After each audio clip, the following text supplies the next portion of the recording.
March 6, 1944. 23,000 feet. Engines cold, and the roar of a sky packed with men and metal. 12 Messerschmitts close in. A single tail turret decides not to wait. The camera cuts to the gaunt face of a gunner. Not a polished ace, but a street-bred fighter who learned to strike first. 4 minutes later, the sky is littered with enemy aircraft, and a new doctrine is born. This is the moment that rewired bomber defense and turned a tail gun into a psychological weapon. March 6, 1944. 23,000 feet above Germany, Staff Sergeant Michael Donovan crouched in the tail turret of a B-17. The cold metal bit through his gloves. Wind noise was a constant roar. Below, patchwork fields blurred like a chessboard. Doctrine said wait, conserve ammo, fire defensively. 12 Messerschmitts Bf-109s peeled from escort and formed an attack line. Donovan, born and raised in South Boston, a former street fighter who learned to move fast and strike first, saw a narrow window, gaps in the fighter's spacing, and a slow lead aircraft. Manuals meant nothing in that split second. He made a choice to fire proactively, to break the enemy's cohesion and buy his crew a chance to live. March 6, 1944. 10:19 GMT, moments after Donovan decided to act.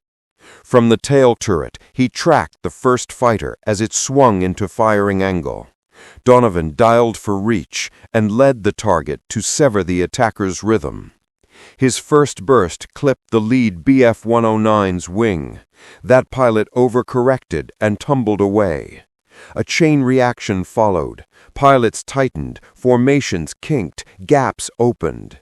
Donovan's bursts were short, 3 to 5 rounds, aimed at control surfaces and engines rather than showy headshots. The radio crackled with shouts. The pilot ordered a steady hold. In 4 intense minutes, his disciplined aggression sent fighters down, smoking, spiraling, cartwheeling toward German fields, compelling surviving attackers to peel off. March 6, 1944, 10:19 GMT, moments after Donovan decided to act. From the tail turret, he tracked the first fighter as it swung into firing angle. Donovan dialed for reach and led the target to sever the attacker's rhythm. His first burst clipped the lead Bf-109's wing. That pilot overcorrected and tumbled away. A chain reaction followed. Pilots tightened, formations kinked, gaps opened. Donovan's bursts were short, 3 to 5 rounds, aimed at control surfaces and engines rather than showy headshots. The radio crackled with shouts. The pilot ordered a steady hold. In 4 intense minutes, his disciplined aggression sent fighters down, smoking, spiraling, cartwheeling toward German fields, compelling surviving attackers to peel off. March 10, 1944. 2 days after the mission, the aftershocks moved from the debrief room to the drawing boards. Tactical officers at the 8th Air Force compiled a concise field note. Timing, burst length, target aim points, and psychological impact. Sperry turret engineers and gunnery instructors were summoned to test whether standard turret traverses, sighting geometry, and ammunition dispersal could reliably produce the controlled, long-reach bursts Donovan used. At a cold test range, instructors simulated spacing and closure rates with towed target drogues, while tail turrets fired measured 3 to 5 round bursts at prearranged angles. The result was not the neat formula of a manual entry, but a protocol. teach gunners to think in fractions of seconds, to use the limit of range to induce pilot overcorrection rather than seek scoring kills at point blank. Analysts realized the tactic's true power was its predictability. It altered enemy behavior by forcing instinctive corrections that bunched and broke formations. March 18, 1944. Word spread not from headquarters memos but through the crews themselves. Donovan's method moved from analysis into the hands of sergeants and veteran gunners who practiced it in hangars and on training sorties. Instructors ran late-night drills inside H-shaped hangars where the only light came from oil lamps and cigarette embers. They timed bursts to metronome clicks, drilled leading and range estimation, and taught new drill language, short, smart, and cold, a cadence meant to cut hesitation. Crews who adopted the technique reported a new psychological edge. Fighter pilots, encountering a sudden, accurate counterattraction from the tail turret, began to hesitate. That pause, half a second between the initial approach and the decision to close, was a margin of survival. Air crews wrote home of a change in mood, no longer passive meat wagon formation, but a collective body with teeth at the rear. Within weeks, select squadrons formalized the drills into after-mission practice and petitioned higher command to circulate the lessons. April 2, 1944. As training changed, the fog of war kept cautious statisticians busy. Mission returns across late March and early April flights were pooled, and analysts ran crude but revealing comparisons. Crews using proactive tail engagement reported fewer mid-air breakups attributed to head-on or close rear attacks. Loss rates dipped on particular routes where fighter aggression remained high, and where crews had adopted Donovan's disciplined bursts. Intelligence cautioned that many variables, fighter pilot experience, weather, escort strength, and sheer chance, confounded neat attribution. Still, the pattern repeated enough that the 8th Staff produced a tentative directive recommending aggressive, controlled tail bursts as an authorized defensive measure where appropriate. The shift was more doctrinal than technological, a tacit permission for gunners to stop waiting passively and to think offensively. Donovan himself, by then quietly teaching others, became a living conduit between field improvisation and formal policy change. April 9, 1944. The ripples reached London and the airfields where bomber crews lingered between missions. Air staff officers met with squadron leaders in drafty briefings rooms to argue about doctrinal risk and reward. Critics warned that aggressive tail firing might provoke more determined, lower-altitude attacks or overly bold German tactics. Proponents countered that disciplined short bursts were not wild bravado, but calibrated denial of pilot confidence. At the 96th Bomb Group, a young flight commander wrote in his log that, on one mission, his crews came back with fewer holes aft and gunners with steadier hands. Word-of-mouth accounts multiplied, gunners reporting that when they opened at maximum effective range, the first attacker's wingman would hesitate, scanning for damage rather than pressing the strike.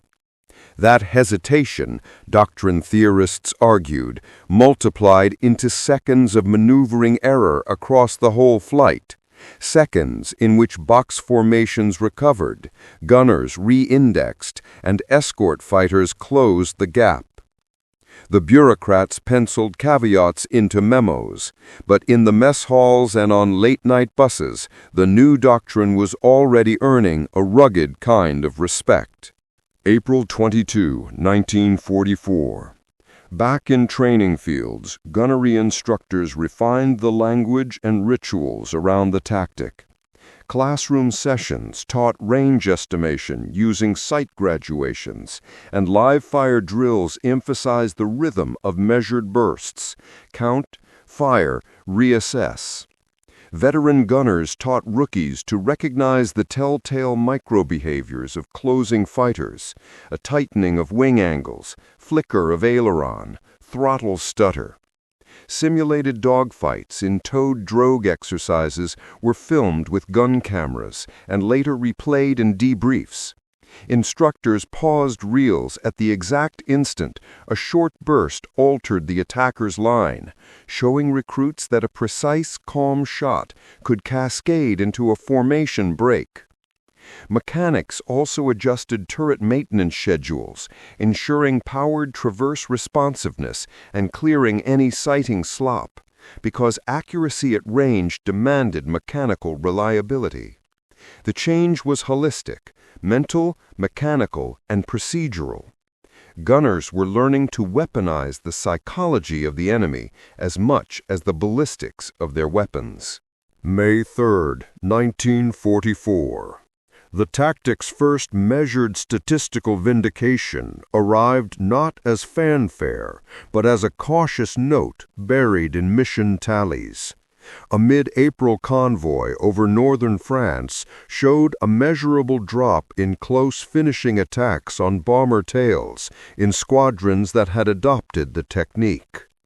Ground crews noticed more repairable damage, localized punctures and burned control surfaces, rather than catastrophic mid-air disintegrations. Pilots testified that survivors who had faced Donovan-style counters seemed to leave a stain of caution in the minds of opposing pilots, a reluctance to press home a single-point attack when the tail turret might react with immediate, accurate denial. German combat reports, captured and later translated, mentioned increasingly conservative fighter runs on heavily armed formations, evidence that pressure from the rear was rewriting aggressor risk calculus. For Donovan and his students, the vindication was quiet but elemental. A doctrine born from a street fighter's impulse to strike first had found a measurable foothold in the calculus of survival. May 15, 1944. Word of the altered tailfire doctrine had spread into the institutional backbone of the 8th Air Force. At a low-key ceremony behind the operations tent, a small cadre of veteran gunners and a handful of squadron NCOs convened to formalize training bulletins. Donovan, still modest, still quiet, stood at the back as instructors argued over phrasing: offensive counterfire, controlled denial, or the blunt strike-first bursts. The final directive was practical, not heroic. Authorize measured long-range bursts to disrupt attack geometry. Emphasize engine and control surface aiming points. Maintain ammunition discipline and report all gun camera evidence. The language sought to avoid encouragement of recklessness while recognizing a shift in survival calculus. On airfields from East Anglia to Norfolk, the new bulletin pinned to message boards like any other order. But in the briefing rooms and bunks, it read like permission. Gunners could now choose to be hunters at the tail, not merely victims. June 1, 1944.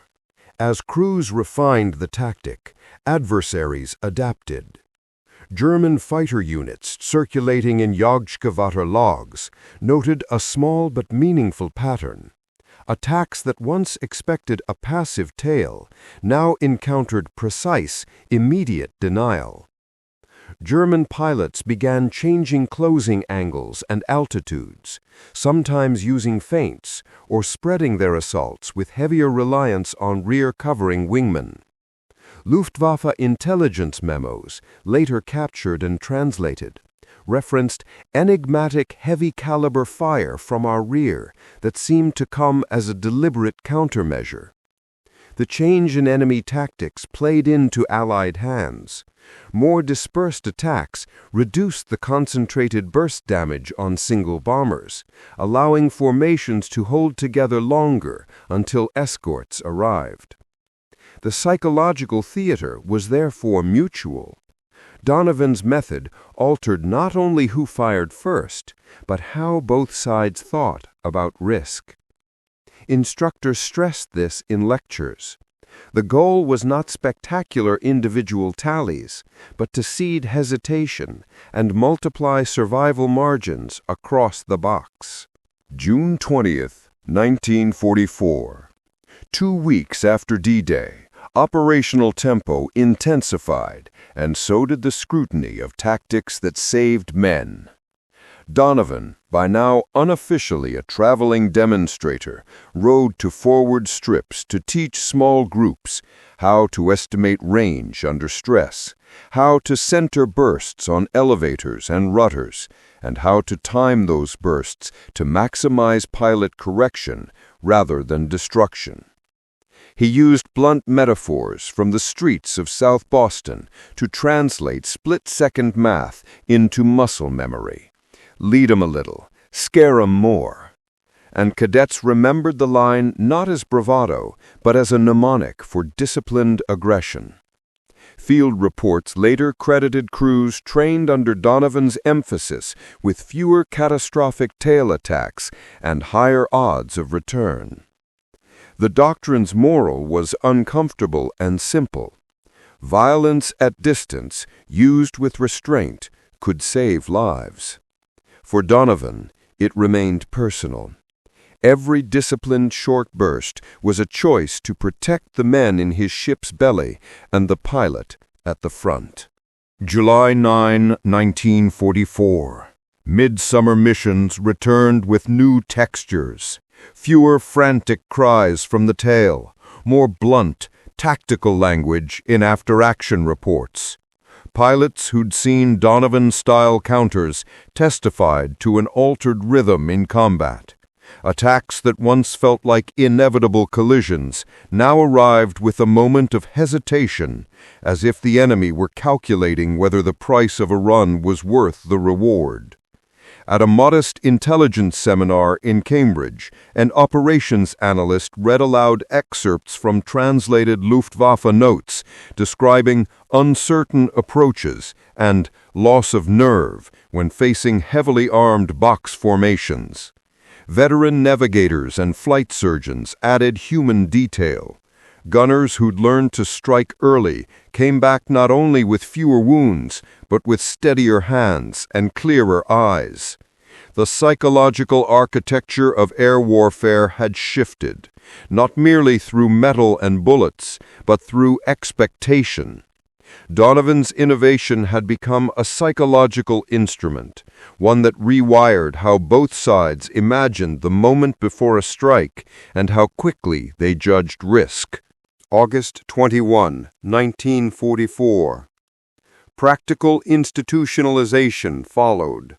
Training centers carved out a week in their schedules for offensive tail instruction, and a small cadre of experienced gunners was designated to travel between bases teaching the method.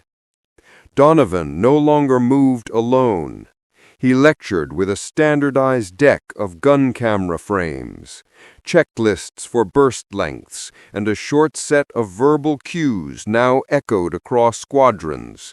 Lead, latch, light. A 3-word rhythm to steady novices under pressure. Maintenance crews were looped into the protocol. Cleaned barrels, tightened sights, and spare traverse motors became priorities because accuracy at range demanded mechanical certainty. At the edges of operations, the tactic metamorphosed into doctrine not by decree alone, but through ritual. Repeated drills, shared language, and the quiet exchange of gun camera proof in smoky mess halls. The effect was cumulative. A culture of controlled aggression replaced passivity. Crews internalized that offense, when practiced with discipline, was a defensive virtue. October 2, 1944.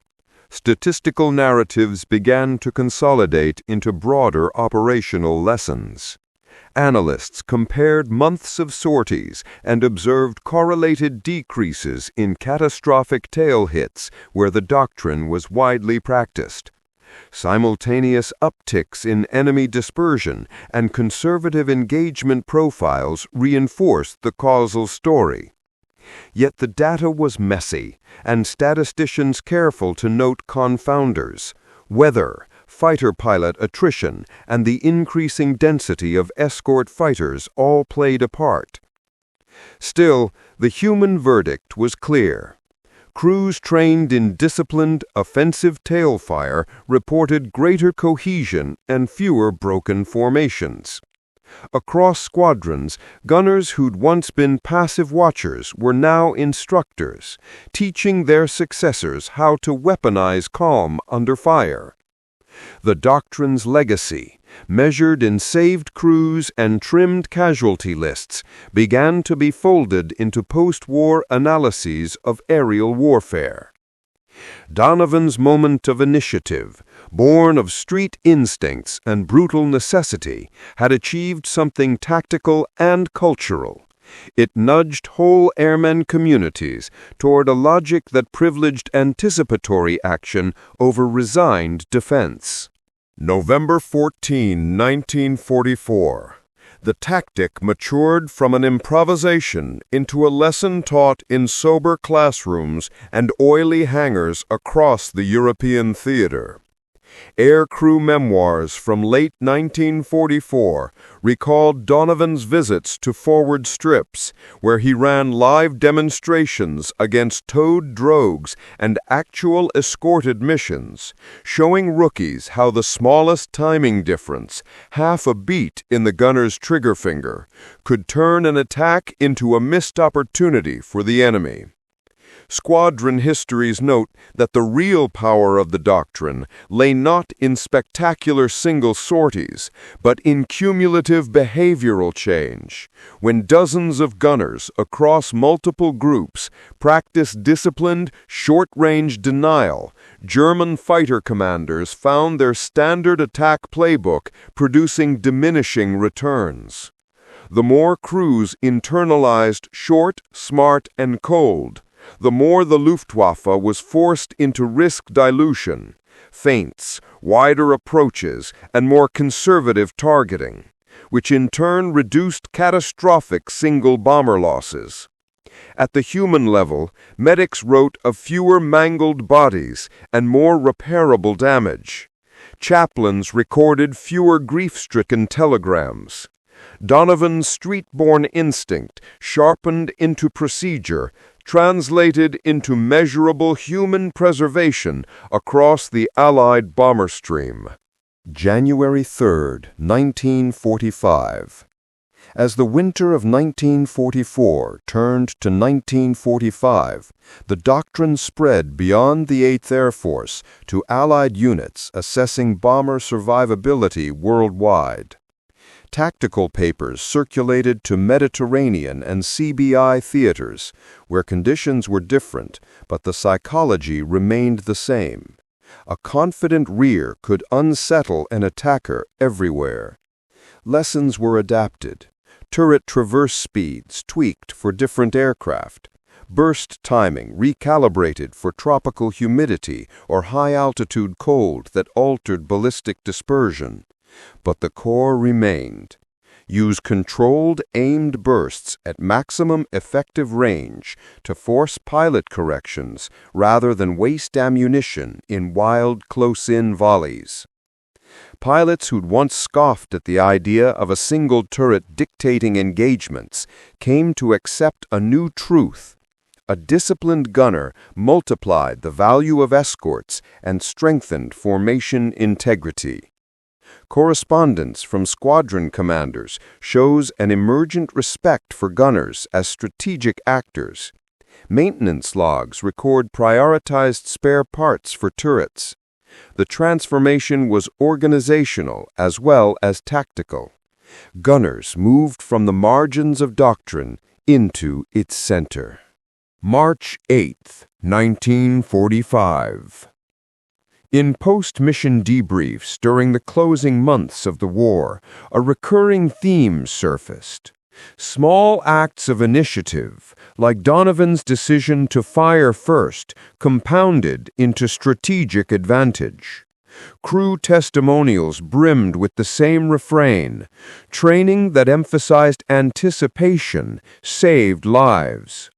The tactical culture had shifted such that gunners were no longer passive sentinels, but dynamic participants whose decisions at the moment of contact shaped entire missions.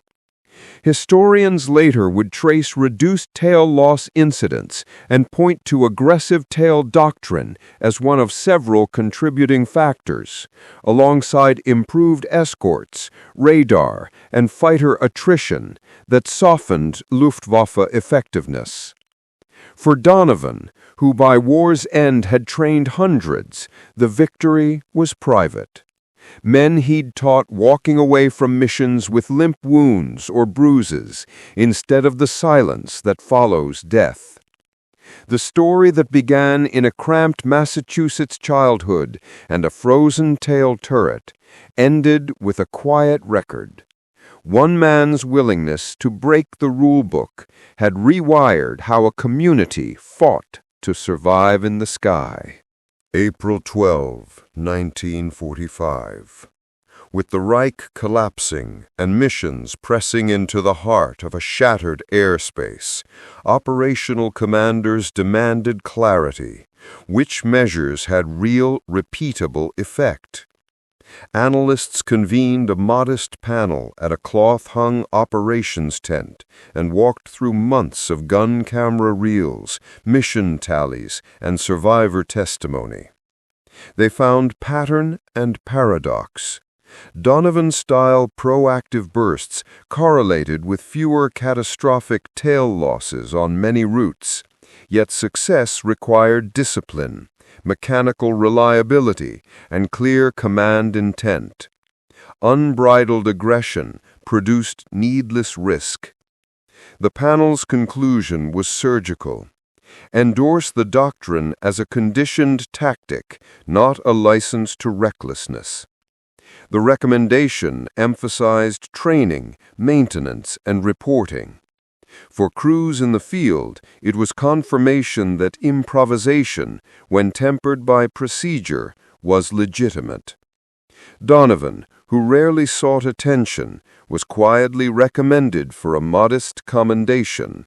The greater reward arrived in the letters from returned crews who credited his teaching with their lives. May 9, 1945. VE Day's afterglow cast strange light on stories of survival. Mess halls filled with men who had once faced death at 23,000 feet and returned to puzzle over luck, training, and small decisions. Post-war interviews collected by military historians carried a recurring theme. The rear turret, once treated as a necessary evil, had been repurposed into a locus of initiative and moral agency. Donovan came home to South Boston to a quieter life. He avoided parades, but accepted the company of men who'd been saved by a practiced short burst and a steady hand. Official post-war folders archived gun camera frames and training notes. Veteran gunners kept their own scrapbooks. Elsewhere, captured German records and pilot interviews surfaced that admitted a growing, uneasy respect for heavily armed formations that did not flinch. The arc of Donovan's act, street instinct to trained doctrine to cultural memory, became a case study in how low-level innovation, when communicated and disciplined, could ripple into strategic advantage. 1946. Post-war analyses. With the guns cooled and historians taking notes, formal histories began to place Donovan's tactical ripple within broader technological and doctrinal currents. Post-war gunnery manuals referenced controlled bursts and psychological disruption as legitimate considerations.